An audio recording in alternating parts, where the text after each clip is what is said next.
नमस्कार दोस्तों, आपનું હૃદય જ્યારે પ્રેમથી ભરેલું હોય ને ત્યારે સમગ્ર સૃષ્ટિમાં સુંદરતા છવાઈ જાય। હૃદય છે ને એ પ્રેમથી ભરેલું રાખવું જોઈએ, પ્રેમથી ભરેલું હોવું જોઈએ। કોકના તરફની આપણી લાગણી છે એ લાગણી હંમેશા ખીલેલી રાખવી જોઈએ, ખુલેલી રાખવી જોઈએ। એટલે આપણું હૃદય પ્રેમથી ભરેલું હોય તો જોવાનો દૃષ્ટિકોણ બદલી જાય, અને જોવાનો દૃષ્ટિકોણ છે એ બદલાય તો સમગ્ર સૃષ્ટિ છે તે સુંદર જ લાગતી હોય। આના અગાઉ પણ આપણે એક વખત એક ઉદાહરણની વાત કરેલી છે કે જોવાનો દૃષ્ટિકોણ બદલાય તો કેવું આપણને લાગતું હોય। દાખલા તરીકે એક કોઈ માણસ છે એ બાવળના ઝાડ પાસેથી નીકળે તો એને એવું લાગે કે ઓહો હો, આમાં કેવી મોટી મોટી સૂળ છે, આ કેવું કષ્ટદાયક છે, પીડાદાયક છે। જો આની સૂળ નીચે પડી હોય ને આપણે ત્યાંથી જાય ને આપણા પગમાં લાગે તો કેટલું મોટું દુઃખ થાય। એક માણસ એવી રીતે જુએ, અને એક માણસ છે એની બાજુમાંથી નીકળે તો એ બાવળની પાંદડીઓને જુએ કે ઓહો, એક તો આવી નાની પાંદડી અને એમાંય પાછી બીજી નાની નાની પાંદડીઓ કેવી સરસ વ્યવસ્થિત રીતે ગોઠવાયેલી છે। જો એનું હૃદય પ્રેમથી ભરેલું હશે, પ્રેમથી પુલકિત હશે અને હૃદયમાં આનંદ હશે તો ચોક્કસ એની બાવળની પાંદડીઓ છે તે દેખાશે અને જગત પણ સુંદર લાગશે। કહેવાનો મતલબ છે, જગતને સુંદર જોવા માટે આપણે માત્ર આપણો દૃષ્ટિકોણ બદલવાનો છે। જો આપણો દૃષ્ટિકોણ બદલાય તો ચોક્કસપણે જગત છે તે આપણને સુંદર જ લાગતું હોય છે। આવું સુંદર જગત તમારા માટે પણ હર હંમેશ સુંદર બની રહો તેવી અભ્યર્થના અને શુભેચ્છા સાથે આપણે આજનું આપણું કામ શરૂ કરીએ। દોસ્તો, આપણે પ્રકરણ 2 એસિડ બેઝ અને ક્ષાર સંપૂર્ણપણે પૂરું કરેલું છે ગયા પીરિયડમાં। એટલે હવે આજે આપણે એને લગતી જે કંઈ પણ થોડી ઘણી પ્રશ્નોત્તરી બાકી રહે છે એટલા પૂરતી જ આજે આપણે આ વિભાગની અંદર વાત કરવાની છે। જે પ્રશ્નોત્તરી છે એ પ્રશ્નોત્તરીમાં જ બધા જે પ્રશ્ન છે એ પ્રશ્ન જ હું તમને હવે એના સોલ્યુશન જ હું તમને કહું છું। દાખલા તરીકે પહેલું છે CaO, આજે હું તમને પ્રશ્ન બોલ્યું પેજ નંબર 33 ઉપરના જે પ્રશ્ન છે, પેજ નંબર 33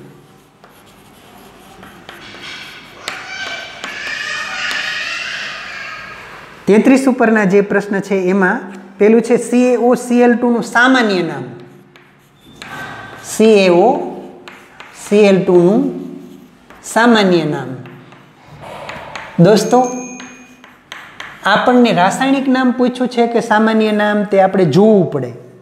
જેનું સામાન્ય નામ છે બ્લીચિંગ પાવડર, બ્લીચિંગ પાવડર, અથવા આને કહેવાય વિરંજન પાવડર, વિરંજક ચૂર્ણ એવું પણ ઘણી વખત આનું નામ હોય છે। જો તમને આનું રાસાયણિક નામ કહે તો તમને બરાબર યાદ હશે કે આને કહેવાય કેલ્શિયમ ઓક્સીક્લોરાઇડ। આ વાત તમે ધ્યાનમાં રાખજો, તમને શું પૂછ્યું છે એ તમારે ધ્યાનમાં રાખવું જોઈએ। દાખલા તરીકે રસોડામાં વપરાતું વિનેગાર છે એને આપણે સરકો પણ કહીએ છીએ, પણ એનું રાસાયણિક નામ છે એસેટિક એસિડ। એવું આપણને કયું પૂછ્યું છે એનો આપણે ખ્યાલ રાખવાનો। બીજો પ્રશ્ન છે એવા પદાર્થનું નામ આપો કે જેની ક્લોરીન સાથેની પ્રક્રિયાથી વિરંજન પાવડર મળે। આમાં તમને જો બ્લીચિંગ પાવડરના રાસાયણિક સમીકરણની જ તમને ખબર હોય તો તમને ધ્યાનમાં આવે કે આવું છે કે ચૂનાના નીતર્યા પાણીમાં ક્લોરીન વાયુ પસાર કરવામાં આવે તો વિરંજક પાવડર એટલે કે બ્લીચિંગ પાવડર બને છે અને પાણી મુક્ત થાય છે। તો આપણને પ્રશ્ન આવો પૂછ્યો છે કે એવા પદાર્થનું નામ આપો કે જેની ક્લોરીન સાથેની પ્રક્રિયા, તો આ પદાર્થનું નામ આપણે આપવાનું છે। આ પદાર્થનું નામ છે કેલ્શિયમ હાઇડ્રોક્સાઇડ। આનું નામ શું છે? Calcium hydroxide. આનું સામાન્ય નામ આપણને કીધું હોત તો ચૂનાનું નીતર્યું પાણી, એનું નામ શું થાય? ચૂનાનું નીતર્યું પાણી પણ થાય। સખત પાણીને નરમ બનાવવા માટે ઉપયોગી સોડિયમ સંયોજનનું નામ। સખત પાણીને નરમ બનાવવા માટે ઉપયોગી સોડિયમ સંયોજન છે Na2CO3। સોડિયમ કાર્બોનેટ એ સખત પાણીને નરમ બનાવે છે। સોડિયમ હાઇડ્રોજન કાર્બોનેટના દ્રાવણને ગરમ કરતા શું થશે? તેમાં થતી પ્રક્રિયા માટેનું સમીકરણ લખો। તો પહેલાં આપણે શું થશે એનો જવાબ આપવો જોઈએ। સોડિયમ હાઇડ્રોજન કાર્બોનેટના દ્રાવણને ગરમ કરતા એમાંથી સોડિયમ કાર્બોનેટ બને. તો પ્રક્રિયા આપણે આવી રીતે લખવી પડે. પ્રક્રિયા આમ થાય, સોડિયમ હાઇડ્રોજન કાર્બોનેટ એટલે સોડિયમ બાયકાર્બોનેટ NaHCO3 એને તમારે ગરમ કરવાનું છે. તો એમાંથી બનશે સોડિયમ કાર્બન એટલે Na2CO3 વત્તા કાર્બન ડાયોક્સાઇડ વત્તા પાણીની વરાળ H2O. આવા પ્રકારનું એની અંદર સોડિયમ કાર્બોનેટ છે તે ઉત્પન્ન થશે. આ બધી પ્રક્રિયાઓ મહત્વની. આવી કોઈને કોઈ પ્રક્રિયા આપણને 1 માર્કની અંદર ક્યાંક ને ક્યાંક પૂછાય દોસ્તો, એ આપણે ખ્યાલમાં રાખવાનું છે. પ્લાસ્ટર ઓફ પેરિસ અને પાણી વચ્ચે થતી પ્રક્રિયાનું સમીકરણ દર્શાવો. Plaster of Paris, plaster of Paris એટલે POP. પ્લાસ્ટર ઓફ પેરિસનું સૂત્ર છે, ધ્યાનમાં છે દોસ્તો, CaSO4 into 1/H2O. એની આપણે પાણી સાથેની પ્રક્રિયા લખવાની છે. તો આપણને ખબર છે એની સાથે 1.5 પાણીનો અણુ સમાય છે. 1 and 1/H2O is equal to પાછું ફરીને બને CaSO4 into 2H2O એટલે આ થાય જીપ્સમ. અને પછી ફરીથી પ્લાસ્ટર ઓફ પેરિસ બજારમાં જે વેચાય ને એ plaster of Paris setting time પ્રમાણે વેચાતું હોય. સેટિંગ ટાઈમ એટલે શું કે એની અંદર તમે પાણી નાખો અને પાણી નાખ્યા પછી કેટલી વારમાં તે જામી જાય છે. તે જુદા જુદા પ્લાસ્ટરના સેટિંગ ટાઈમ જુદા જુદા હોય. કેટલાક 5 મિનિટમાં જમી જાય, કેટલાક 10 મિનિટમાં જમી જાય, કેટલાકને જામતા ખૂબ વધારે વાર લાગતી હોય. તો એવા સેટિંગ ટાઈમ ઉપર વેચાતું હોય. પણ પ્લાસ્ટર ઓફ પેરિસમાં એક વખત તમે પાણી નાખી દો તો પછી એમાંથી જે પ્રક્રિયા થઈને આ જીપ્સમ બની જાય, પછી પાછું તમે એની અંદર પાણી નાખો તો ફરીની સેટિંગ થાય ને. એટલે સેટિંગ માત્ર એક જ વખત એનું થતું હોય. એટલે પ્લાસ્ટર ઓફ પેરિસમાં પાણી નાખો તમે તો પાછું ફરીથી જીપ્સમ અથવા કેલ્શિયમ સલ્ફેટ બનતું હોય. જીપ્સમ. આને સજોડ કેલ્શિયમ સલ્ફેટ કહેવાય. પાણીનો અણુ 2 અણુ એની સાથે જોડાયેલા છે એના સમીકરણમાં, એ તમારા ધ્યાનમાં આવે. એટલે આ આપણને પાના નંબર 33 ઉપર પૂછેલા પ્રશ્નો હતા. ત્યાર પછીના પ્રશ્નો આપણા બધા સ્વાધ્યાયના છે. એ સ્વાધ્યાયના પ્રશ્નો તરફ આપણે ધ્યાન આપીએ. સ્વાધ્યાયના જે પ્રશ્ન છે પાના નંબર 34 ઉપર તમને બધા આપેલા છે. એના આપણે જવાબ મેળવીએ તો એક દ્રાવણ લાલ લિટમસને ભૂરું બનાવે છે, એની pH લગભગ કેટલી હશે? લાલ લિટમસ પત્રને ભૂરું બનાવતું હોય દોસ્તો તો આપણને ખબર છે કે એની pH કેટલી? 7 કરતાં વધારે હોય. એટલે દ્રાવણ બેઝિક હશે. આમાં આપણને ઓપ્શન આપ્યા છે 1 હોય, 4 હોય, 5 હોય કે 10 હોય. તો આપણને ચોખ્ખિયામાં ખબર પડે કે એ આંકડો 7 થી વધારે એટલે 10 જ હોય. તો એનો જવાબ આવશે ડી. પ્રશ્ન પહેલો છે એનો જવાબ આપશે શું? ડી. સ્વાધ્યાયના પ્રશ્ન છે એના પહેલા પ્રશ્નનો જવાબ છે ડી, 10 pH.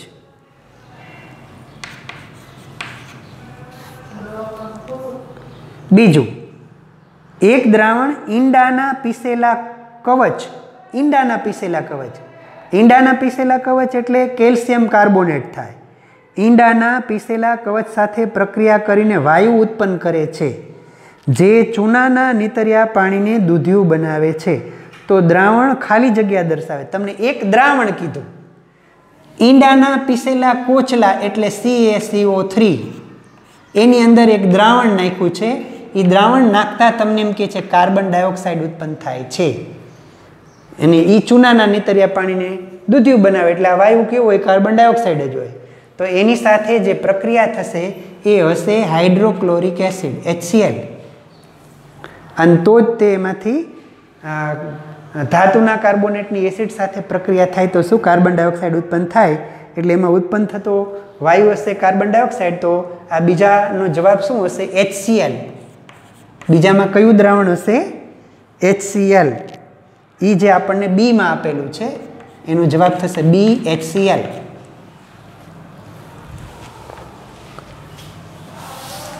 પછી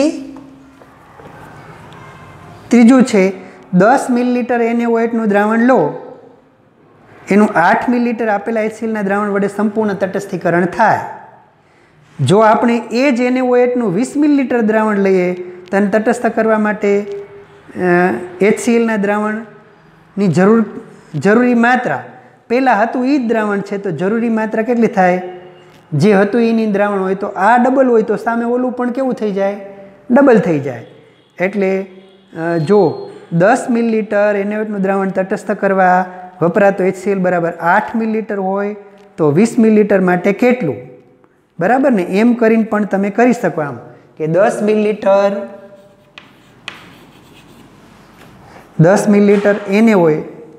NaOH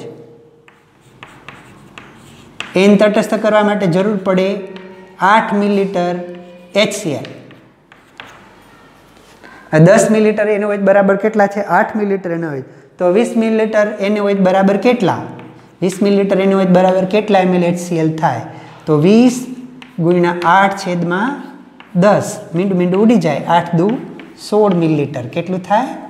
16 મિલીલીટર. તો આપણો ત્રીજો જે પ્રશ્ન છે એ ત્રીજા પ્રશ્નનો જવાબ શું હશે? 16 મિલીલીટર. એટલે ડી જવાબ.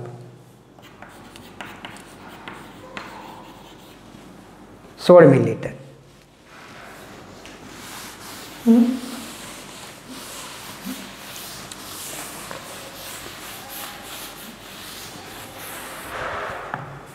પછી છે ચોથો પ્રશ્ન. અપચાના ઉપચાર માટે નીચેના પૈકી કયા પ્રકારની દવાનો ઉપયોગ થાય છે? એન્ટીબાયોટિક, એનાલ્જેસિક, એન્ટાસિડ કે એન્ટીસેપ્ટિક? તો આપણને ચોક્કસ ખબર છે કે અપચો એટલે કે અંદર જો એસિડિટી થઈ ગઈ હોય તેના માટે આપણે કેવા વાપરીએ? એન્ટાસિડ. એટલે પ્રતિ એસિડ એવા એન્ટાસિડ કહેવાય એને. એટલે સીમાં આવશે જવાબ.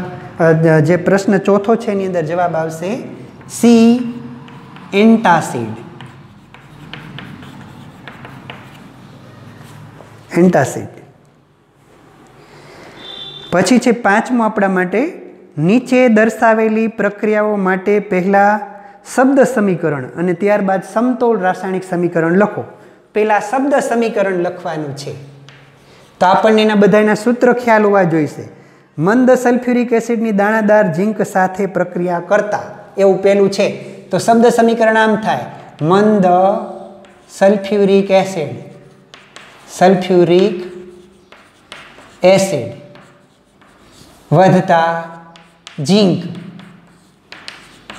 આ બેની સાથે પ્રક્રિયા થાય તો શું બનશે? આ સલ્ફ્યુરિક એસિડ છે ને ઝીંક છે તો ZnSO4. ધાતુની એસિડ સાથે પ્રક્રિયા થાય તો ધાતુનો ક્ષાર બને. એટલે અહીં શું બનશે? ઝીંક સલ્ફેટ અને વત્તા હાઇડ્રોજન. આનું સંતુલિત સમીકરણ લખવાનું છે. એટલે સંતુલિત સમીકરણ થાય મંદ સલ્ફ્યુરિક એસિડ એટલે H2SO4, એની ઝીંક ધાતુ સાથે પ્રક્રિયા એટલે Zn, એમાં જ થાય ZnSO4, ઝીંક સલ્ફેટ અને વત્તા હાઇડ્રોજન વાયુ.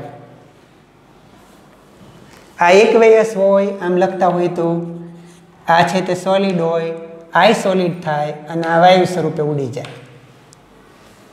એટલે અહીં તમે જોઈશો તો હાઇડ્રોજન 2 તો હાઇડ્રોજન 2 છે, સલ્ફર 1 તો અહીં સલ્ફર 1 છે, ઓક્સિજન 4 છે, ઝીંક 1 છે. સમીકરણ કેવું છે? સંતુલિત છે. એને કોઈ સંતુલન કરવાની આપણે જરૂરત છે નહીં. આપણને બીજું બી પ્રશ્ન પૂછ્યો છે. મંદ હાઇડ્રોક્લોરિક એસિડની મેગ્નેશિયમની પટ્ટી સાથેની પ્રક્રિયા. તો મંદ હાઇડ્રોક્લોરિક એસિડ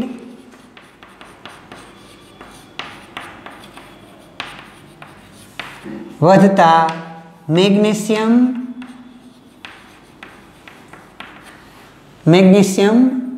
મંદ હાઇડ્રોક્લોરિક એસિડ છે, મેગ્નેશિયમ ધાતુ છે, ધાતુની એસિડ સાથે જ પ્રક્રિયા છે તો બનશે મેગ્નેશિયમ ક્લોરાઇડ અને વત્તા હાઇડ્રોજન વાયુ.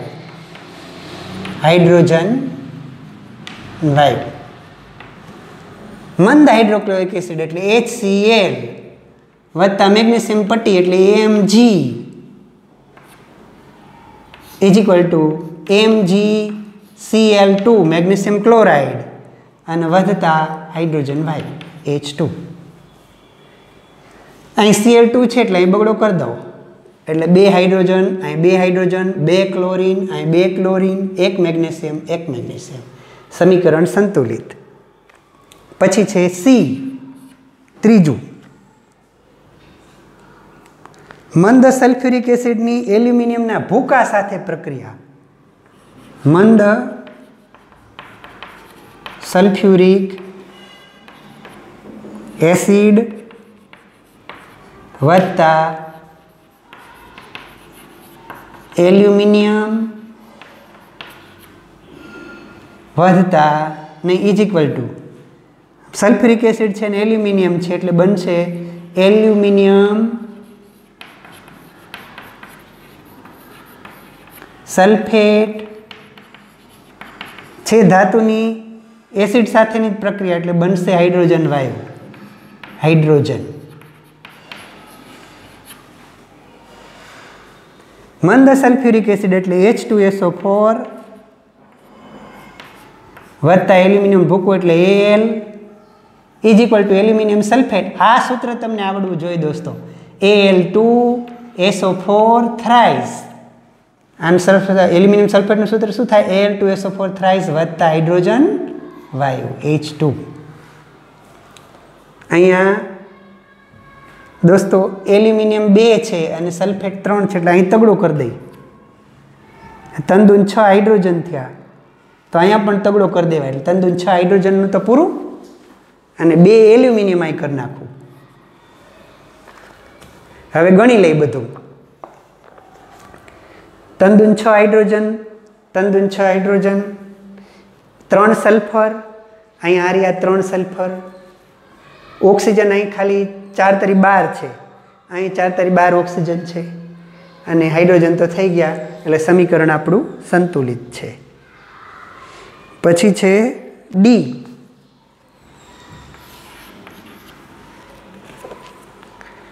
મંદ હાઇડ્રોક્લોરિક એસિડની લોખંડના વહેર સાથેની પ્રક્રિયા. મંદ હાઇડ્રોક્લોરિક એસિડ વત્તા લોખંડ એનો વેર છે એટલે બનશે ફેરસ ક્લોરાઇડ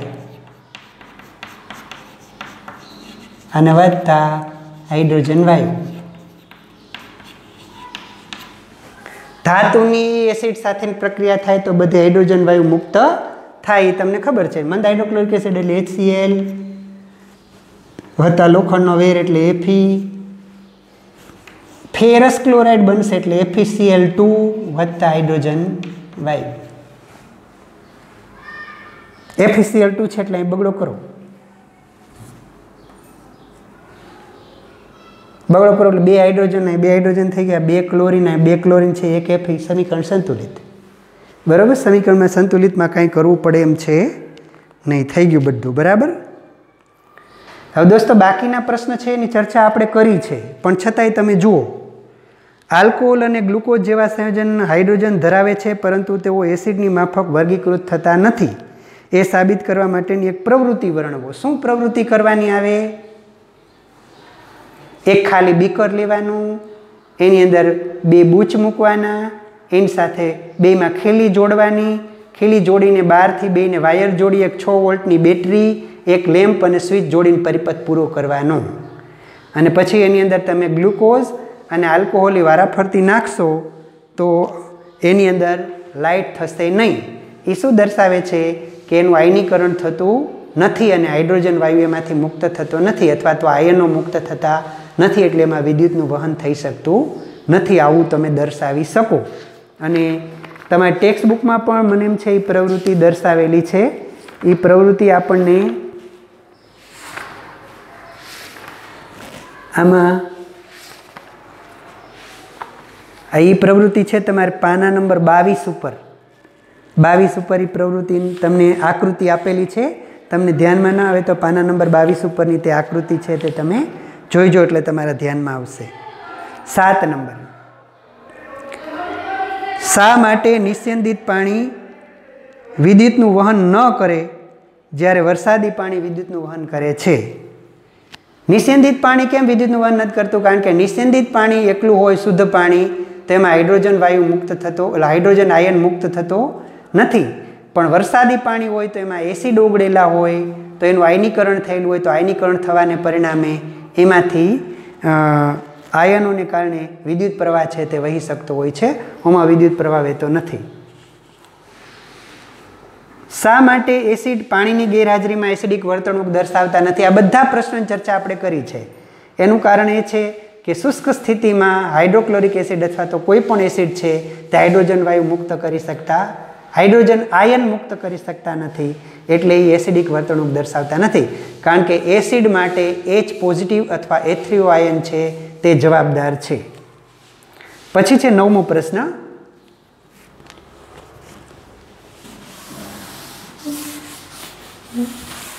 મોટા પ્રશ્ન છે એ તો આપણે આગળથી સોલ્યુશન કરેલા છે, એટલે જેટલા જેટલા નાના નાના પ્રશ્નો છે એનું સોલ્યુશન આપણે કરીએ છીએ.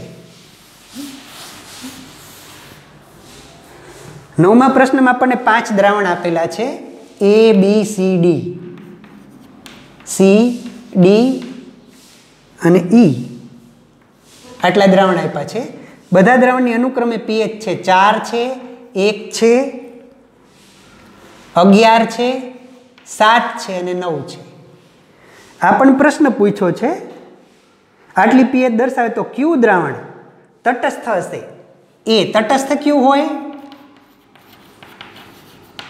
જેની pH 7 હોય તે, એટલે 7 pH વાળું દ્રાવણ કયું? D દ્રાવણ. D દ્રાવણ કેવું હશે? તટસ્થ હશે.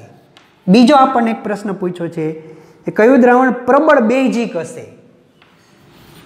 પ્રબળ બેઝિક,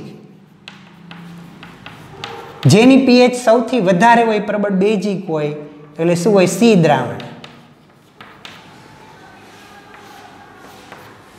C પ્રશ્ન છે પ્રબળ એસિડિક, જેની pH સૌથી વધારે હોય, સૌથી ઓછી હોય તે પ્રબળ એસિડિક તે હોય,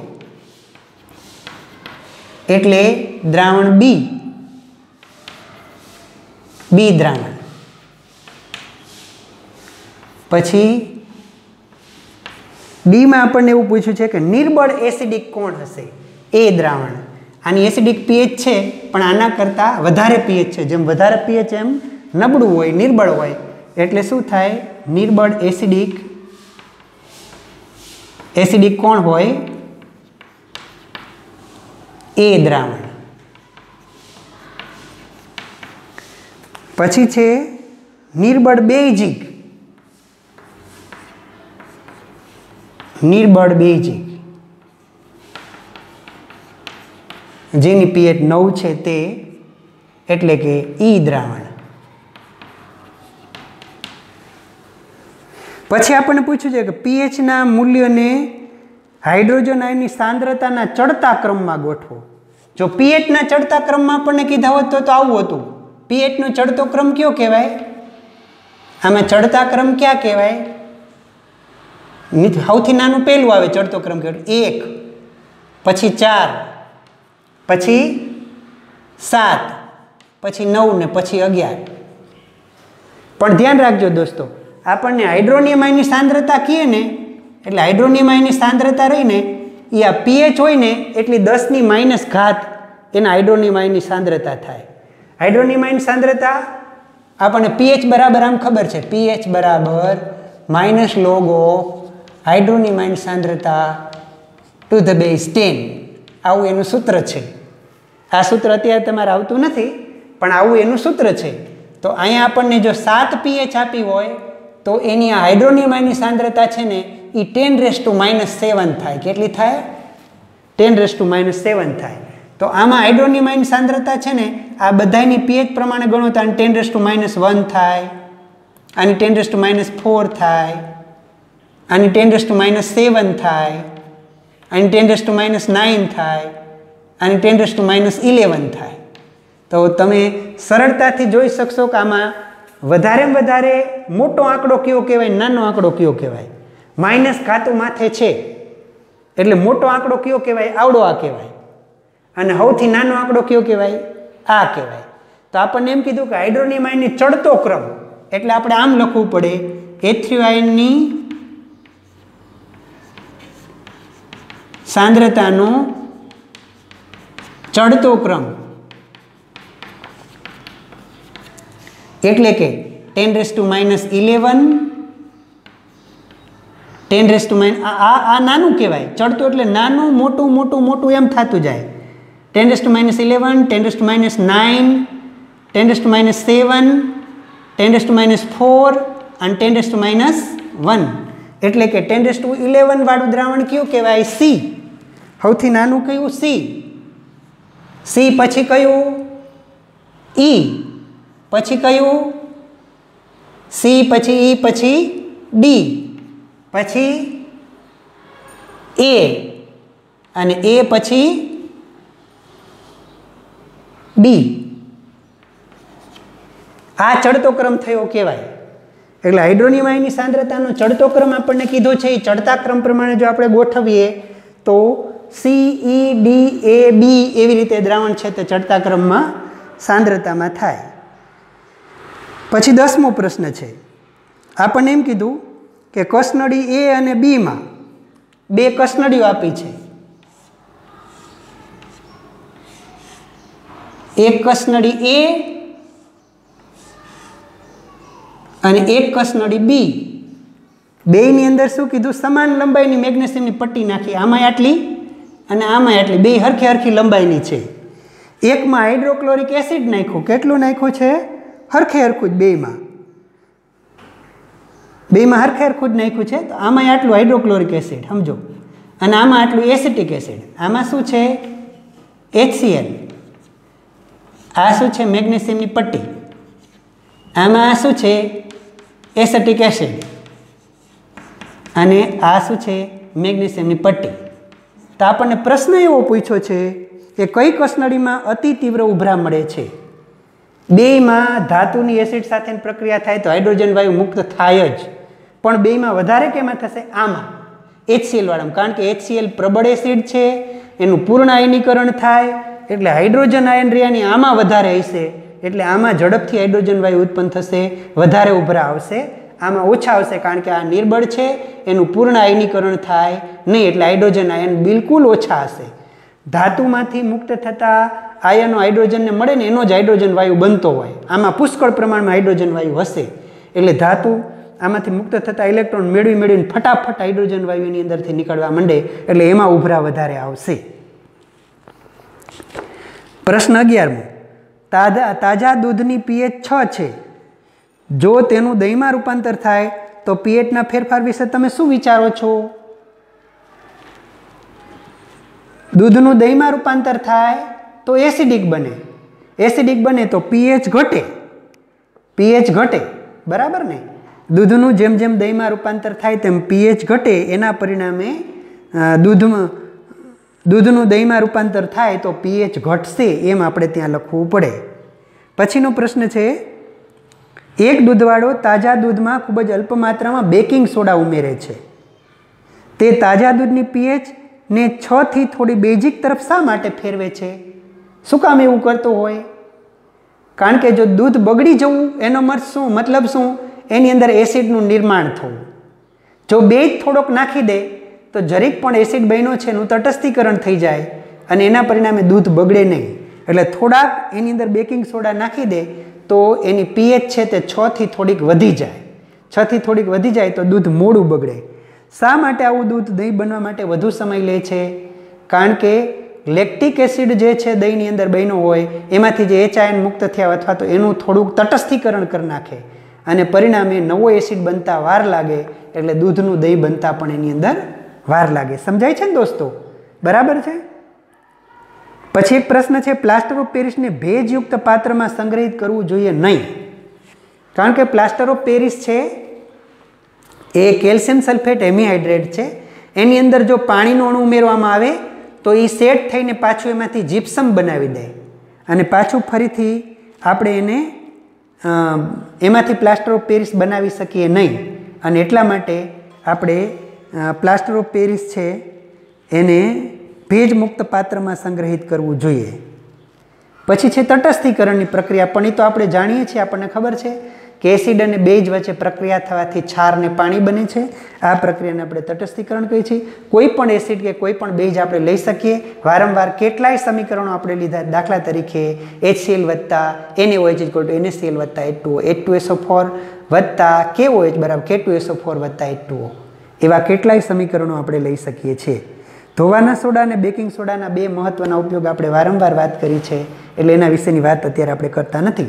છતાંય ધોવાના સોડા છે તે ફર્શ સાફ કરવા માટે પણ આપણે વાપરી શકીએ અને બીજા જે આપણે પહેલાં પ્રક્ષાલકો બનાવીએ છીએ તેમાં પણ વાપરી શકીએ. બેકિંગ સોડા છે એ એસિડિટી મટાડવા માટે પણ વાપરી શકીએ.